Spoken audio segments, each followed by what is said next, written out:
Bem-vindo a mais uma aula. Hoje falaremos sobre recursividade. Então, a recursividade ela é vista por muitos como um bicho de 7 cabeças. Porém, ela vai ser uma alternativa muito interessante para que a gente consiga resolver determinado problema. Ela vai deixar o seu código ter uma forma mais simples, mais legível do que a forma interativa, que é a forma com que a gente tem trabalhado até agora.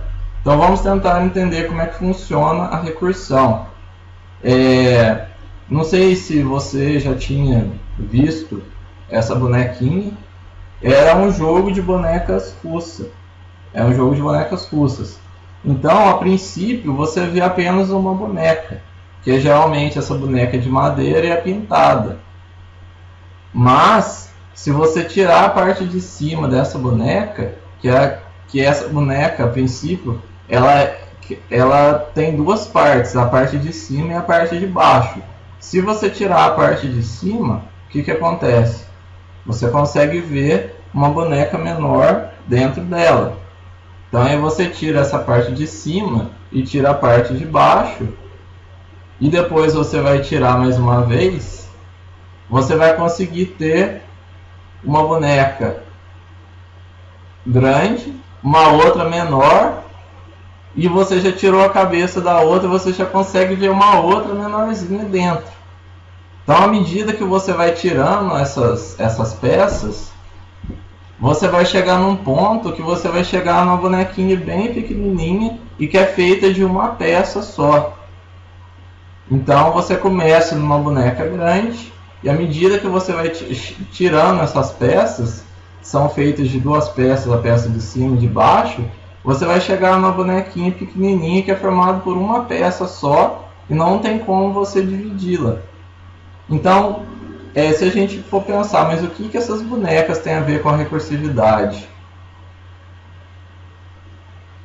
Então, a gente chama de recursividade ou recursão quando uma função ela vai chamar a si mesma. Então, dentro da minha função, eu vou ter uma chamada para a minha mesma função. Só que essa chamada ela vai ser com parâmetros diferentes. Então, toda função recursiva ela vai ser composta por duas partes. A primeira parte é o caso base, que é o caso mais simples. É uma condição que resolve o problema com facilidade. É uma condição que eu conseguiria resolver chamando a minha função uma vez, não precisando fazer outra. E eu tenho as chamadas recursivas, que elas procuram, você tem um problema e elas procuram simplificar esse problema de tal forma que ele vai acabar chegando no caso base. Então você tem um problema e ele vai dividindo esse problema em instâncias menores. Então, assim como a boneca russa, a princípio ela é uma boneca maior e ela tem dentro dela várias bonecas menores. Então, isso vai indo até ela chegar numa boneca pequena demais e que você não consegue dividir essa boneca. Então, a recursividade ela vai funcionar da mesma maneira. Ela vai solucionar um determinado problema, dividindo esse problema em instâncias menores, até chegar ao ponto que você não consegue dividir mais esse problema, que é o caso base. Então, é essa relação. Você tem um problema, você divide ele em instâncias menores, e a cada chamada recursiva, esse problema ele vai ficando menor até você chegar no caso base, que é o caso que eu não consigo dividir mais esse problema.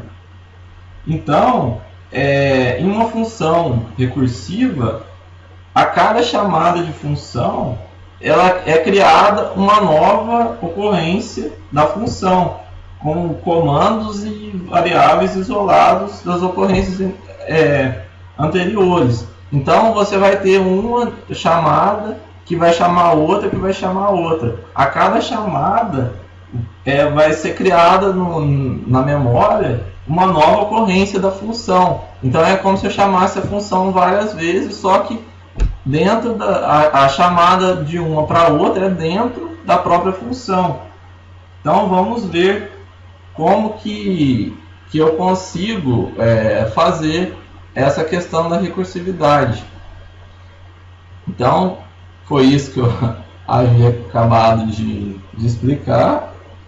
Então a principal vantagem de você utilizar a recursividade é que você vai ter um código simples e elegante, e que vai ser mais fácil de você entender e manter esse código. A desvantagem da recursividade é que se você não tiver um cuidado de ter um caso base e a chamada recursiva que consiga chegar nesse caso base, você vai ter um loop infinito, que pode, inclusive, esgotar a sua memória. E você também tem que estar atento, que vai ter casos em que a solução interativa vai gastar menos memória e vai se tornar mais eficiente do que se eu utilizar a recursão. Então vamos entender fazendo o problema. Aqui todo mundo já deve, que está assistindo, já deve ter visto o cálculo de um fatorial. Então o cálculo de fatorial ele é um cálculo muito comum e que a maioria já deve ter visto, que é a multiplicação, né, de, por exemplo, eu tenho o fatorial de 0 é igual a 1, o fatorial de 1 é igual a 0, o fatorial de 2 é 2, o fatorial de 3 é 6, porque eu vou multiplicando, eu tenho a multiplicação de todos os números anteriores. Então vamos ver como que eu resolveria o fatorial seguindo a linha de raciocínio da chamada recursiva. Então, primeiro, como que eu resolveria o fatorial caso eu utilizasse uma função normal? Então aqui eu declarei um número e um resultado, li esse número pelo teclado, e aqui eu fiz uma condição. Se o número é negativo, eu vou exibir uma mensagem, número negativo.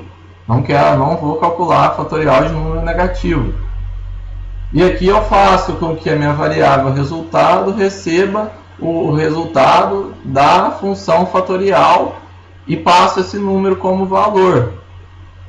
E no final eu vou imprimir o resultado.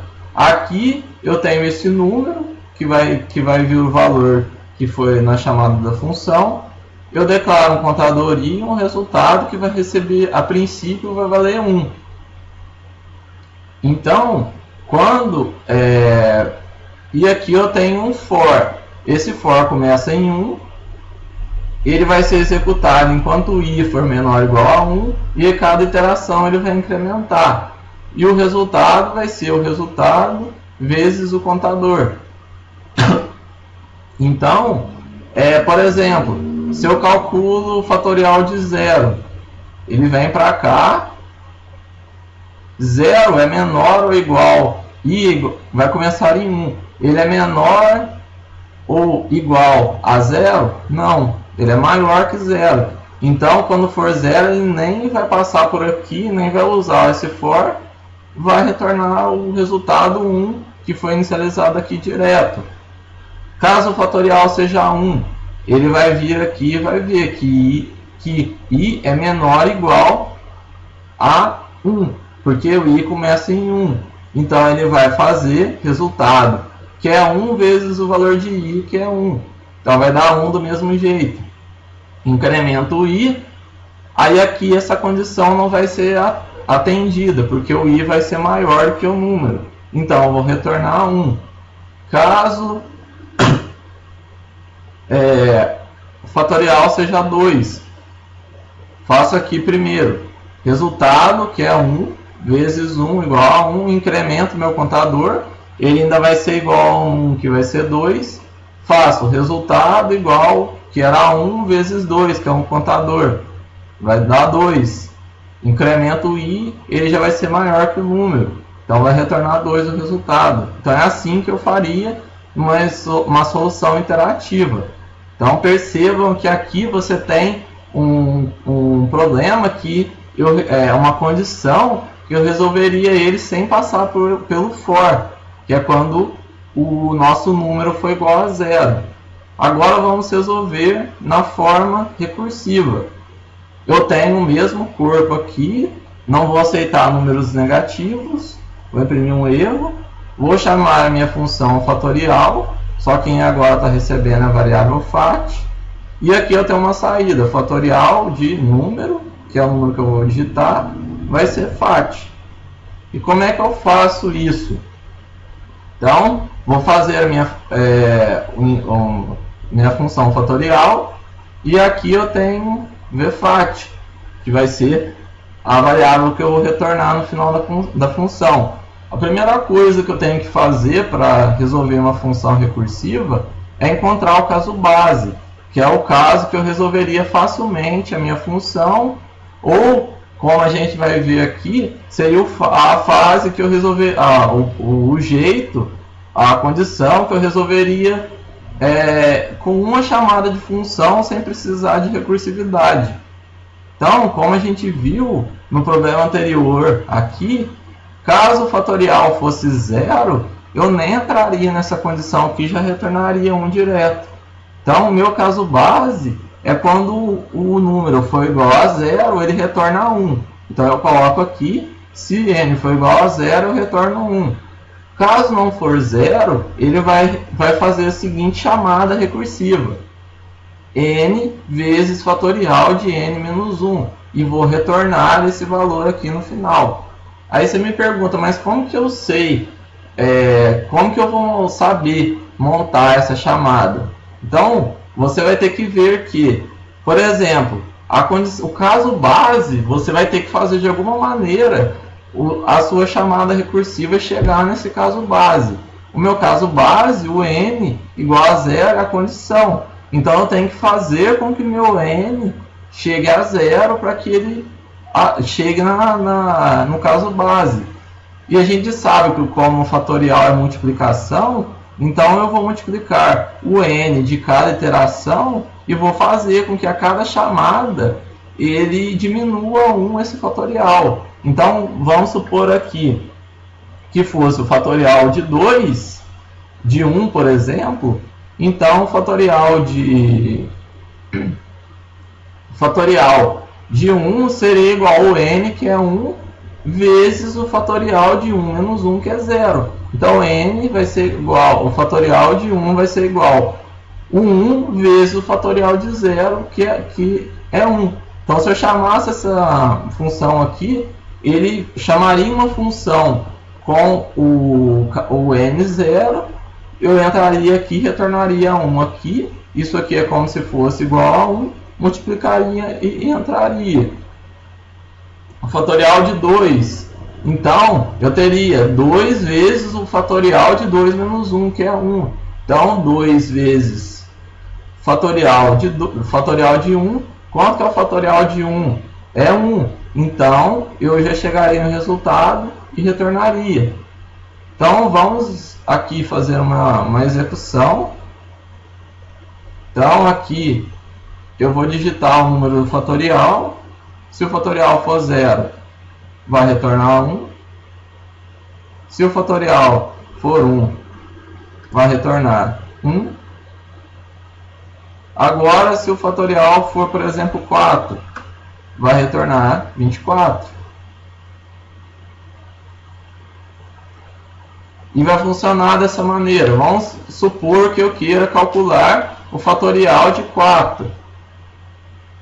Então aqui eu faço a chamada desse fatorial, só que ele vai precisar converger para o caso base. Então eu faço a chamada fatorial 3, ainda não é o caso base. Fatorial de 2, ainda não é o caso base, então eu vou ter que chamar o fatorial de 1. Fatorial de 1, chamo um fatorial de 0. Opa, cheguei ao caso base, n igual a 0. Então eu retorno 1. Então o fatorial de 0 igual a 1. Envio esse 1 para a chamada de função de fatorial de 1. Fatorial de 1 igual a 1 vezes o fatorial de 0. Então é 1 vezes 1 igual a 0. Enviei esse 1 para cá. Fatorial de 2 é 2 vezes o fatorial de 1. Então é 2 vezes 1, que é o valor de fatorial de 1 igual a 2. Manda esse valor para a chamada fatorial de 3. Fatorial de 3 é 3 vezes o fatorial de 2. 3 vezes 2 igual a 6. Manda esse valor para a chamada de fatorial 4. Então, fatorial do 4 é igual a 4 vezes o fatorial de 3. 4 vezes 6 igual a 24. Então, é isso que ele faz. Ele vai fazer uma chamada, vai fazendo chamada de funções até ele chegar no caso base, e ele vai devolvendo esses valores aqui à medida que eu consigo resolver os fatoriais, a chamada de funções mais abaixo. E vamos calcular mais um exemplo. Calcular o valor de uma base elevado a um expoente. Então, eu declarei duas variáveis aqui no meu main, base e expoente. Vou receber esses dois valores. Vou considerar que sejam inteiros. No caso do expoente ser menor que zero, não quero fazer. Então, printf erro, não vou calcular com expoente negativo. Caso não seja, resultado, dois pontos, o resultado dessa chamada de função base expoente. Também posso fazer dessa maneira, que vai acontecer o mesmo resultado. Então, aqui nós temos a minha função pot, que ele vai receber uma base e um expoente. E no final ele vai retornar um valor. Aqui o return eu posso retornar o valor de uma operação também. Então, eu tenho que a base elevada a um expoente. Então, qual seria o caso base desse problema? Quando eu elevo um número elevado, todo número que ele for elevado a zero, ele é igual a 1. Então, por exemplo, eu posso fazer 2 elevado a zero é 1. Tranquilo. Então, eu resolveria, se eu fosse 2 elevado a zero, eu resolveria com uma chamada de função. Então, quando o meu expoente for zero, eu retorno 1. Então, esse é meu caso base. Resolvo apenas com a chamada de função, com uma chamada de função. Mas, então eu tenho que, para eu agora fazer a minha chamada recursiva, a minha base ela vai continuar a mesma, independente de quantas chamadas eu fizer. Então, o que eu tenho que fazer? Regredir a cada iteração é o expoente para que ele chegue em zero. Então, eu vou retornar a base multiplicando a chamada de função, que vai manter a mesma base, só que vai diminuir o expoente a cada iteração. Então, vamos supor que eu tenha aqui o expoente 1. Então, vai ser minha base, que é 1 elevado, por exemplo, 2 elevado... Perdão. 1 elevado a... 1 elevado a 1. Então, eu faria minha base 1 vezes pot de base 1 expoente 0. Aí, esse expoente 0 aqui me resultaria no resultado 1, que seria 1 vezes 1. Certo? Que seria, aí eu chegaria aqui e retornaria. Agora, se fosse 2 elevado ao quadrado, eu faria a minha base 2 vezes o resultado da base 1, que geraria um resultado. Aí o expoente não seria 0. Eu chamaria minha função 2 vezes a mesma base, expoente 0. Retornaria 1. Depois eu retornaria o outro resultado, que daria 2, que daria 1. E, consequentemente, o resultado que daria 2. Que daria 4, perdão. A segunda chamada vai retornar 2 aqui. Então, E por último eu faria 2 vezes 2, que geraria o resultado de 2 ao quadrado. Então vamos ver como que seria esse funcionamento aqui. Então eu digitei minha base 2, expoente 2, eu tenho o resultado 4. Então imagina que eu tenho o problema 4 elevado ao cubo. Então 4 elevado ao cubo, 4,3, a chamada de função. Vou diminuir meu expoente, 4,2, 4,1, até que meu expoente seja zero. Opa, caso base.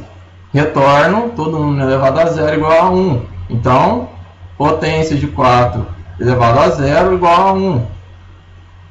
E vou levar esse 1 aqui para essa chamada de função. 4 elevado a 1 é 4 vezes a chamada de função de 4 elevado a zero. Então, 4 vezes 1 igual a 4.